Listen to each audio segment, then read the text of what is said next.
China, despite the fact that it is building these islands, it's building them on top of reefs which don't exert territorial sovereignty.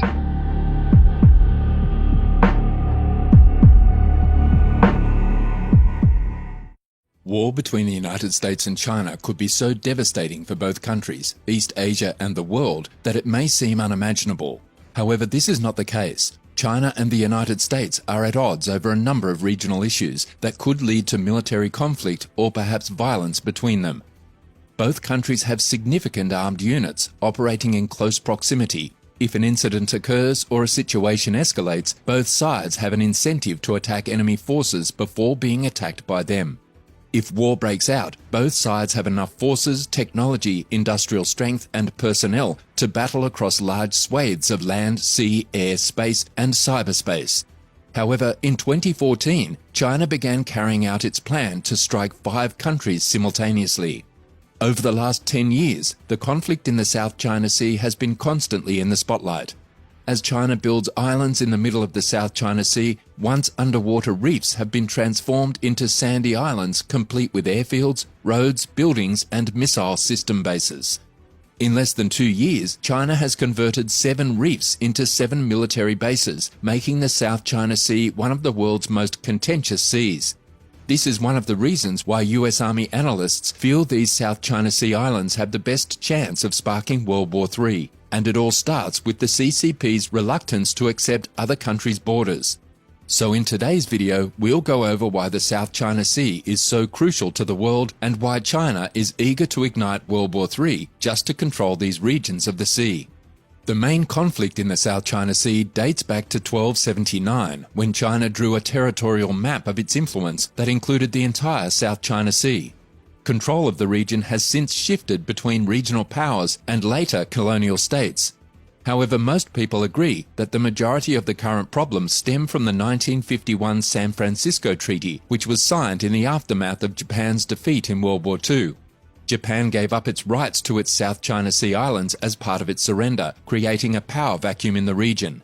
There was no explicit grant of sovereignty over these waters, and China took advantage of the situation by submitting the now famous 9-dotted line claim covering almost the entire South China Sea in 1947. This line became its official claim and is known today as the 9-dash line. The law of the United Nations, which came into effect in 1982, established the Exclusive Economic Zones, EEZs. Following that, China reiterated its 9-dash line, refusing to clarify its boundaries and rejecting the claims of other claimant countries. Since then, tensions have risen over who owns the South China Sea. Meanwhile, the conflict has centered on the Paracel and Spratly Islands, an archipelago in the South China Sea. Part of the Paracels and Spratly Islands chain is currently claimed by China, Malaysia, the Philippines and Vietnam. They have made their claims known by establishing small ships, ports and even people on what is essentially a rock in the middle of the ocean. Let's take a look at the factors that contribute to the significance of the South China Sea so that we can better understand why China is willing to fight so many countries over it. The South China Sea is a slice of the Pacific Ocean that is bordered by South China and the Philippines, Vietnam, Thailand, Taiwan, Malaysia and Indonesia. It is estimated that the ocean area holds 15 billion barrels of oil, 200 trillion cubic feet of natural gas, and 10% of the world's fishing resources. Even more importantly, nearly 30% of global maritime trade travels through the South China Sea on its way to Southeast Asia's heavily trafficked ports. The principal route to and from Pacific and Indian Ocean ports is via the Malacca Strait and the South China Sea. In general, oil and minerals go north, whereas food and manufactured commodities move south. Furthermore, the South China Sea is the primary source of food for the countries surrounding it, accounting for 8% of total commercial fishery production worldwide, and is responsible for feeding many of today's most populous nations, from Pakistan's 226 million people to China's 1.4 billion citizens. As a result, the South China Sea, as one of the world's most important economic and strategic zones, is unquestionably critical to Southeast Asia's way of life. An area of such importance is not restricted to the interests of the states around it. It extends beyond the claimant states in the territory and draws the region to attention of other parties. As you can see, the South China Sea is incredibly important to China, but does it mean it is Chinese territory? Certainly not. It is critical to have well-established and recognisable international law standards in a complex region like the South China Sea. In this regard, the 1982 Treaty of Montego Bay, which is part of the United Nations Convention on the Law of the Sea, UNCLOS, represents a watershed moment in the South China Sea dispute. Together with the many laws and rules proposed by UNCLOS, the treaty establishes a sovereign state's rights over the continental shelf surrounding it, as well as the construction of EEZs. As such, it serves as a significant and important source of international law for dealing with the conflict directly. In order to give credence to their claim, several of the countries involved in the conflict formally called the region that they claimed as their own. In September of 2012, the Philippine president signed an administrative order requiring all government entities to refer to the sections of the South China Sea within the Philippines as the West Philippine Sea. Similarly, in an attempt to underline its sovereignty, Indonesia dubbed the northern sections of the exclusive economic zone in the South China Sea the North Natuna Sea in 2017.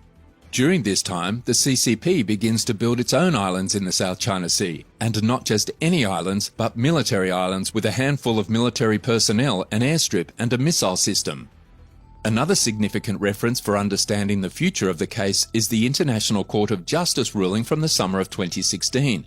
The Hague Court of Justice ruled against China's claims in the South China Sea, ruling them to be without legal basis by rejecting its claims of the Nine-Dash Line as part of the case brought by the Philippines against China in 2013.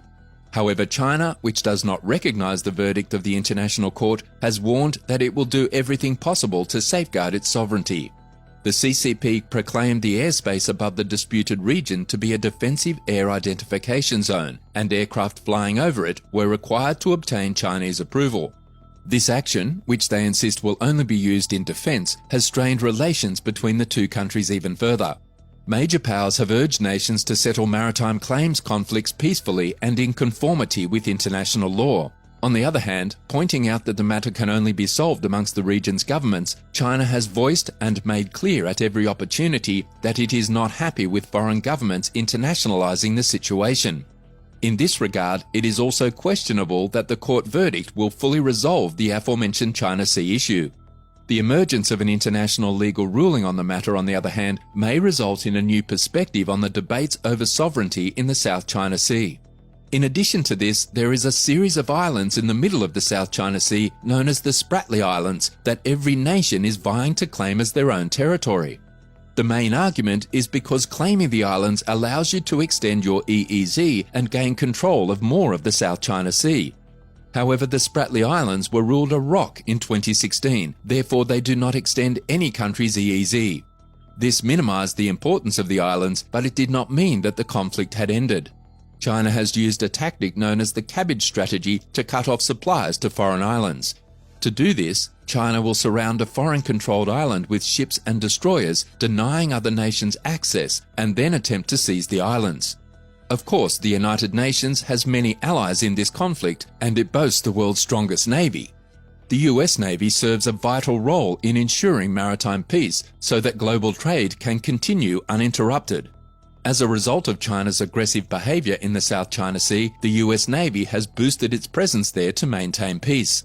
The US has a responsibility to play in averting military escalation as a result of the territorial conflict. The United States military treaty with Manila might lead to a war between China and the Philippines over significant natural gas resources or profitable fishing grounds in disputed territory. Failure of Chinese and Southeastern Asian governments to address the disputes diplomatically may undermine international maritime law and encourage destabilizing military buildups. The United States' presence in the South China Sea is critical because Beijing's claim in the South China Sea, the so-called Nine-Dash Line, threatens the centuries-old United States commitment to freedom of the seas, which has helped underpin American prosperity and security. Today it helps keep the peace between navies, keeps trade flowing freely, and ensures that everyone has an equal shot at the world's resources. If China can undermine the UN's law of the sea, what guarantees that it will abide by any other laws? And what stops other countries from making similar claims if China is successful in doing so? Because of the CCP's actions in the South China Sea, tensions between the United States and China are on the rise. Things calmed down during the last 2 years, but now China is once again ramping up its activities in the region, and in doing so, it is breaking its own agreements. If China succeeds in dethroning the United States in the Western Pacific and Chinese territorial expansion into the South China Sea becomes permanent and codified, global geopolitics will have entered a new and very different era. Southeast Asia will inevitably be rendered subordinate to China's will. Australia will be isolated and its future will be uncertain. Japan and South Korea will face a perilous new reality with China in control of the seaborne lifeline of both countries. The credibility of the United States security assistance to allies and partners will be shattered. India's current freedom of access to the South China Sea and much of Southeast Asia will be lost. Beijing will be Europe's gateway to Asia. All of this will take place in a region that is becoming a more vibrant center of the global economy. The message will be clear. The era of American international leadership and predominance has come to an end, and a new preeminent power has emerged.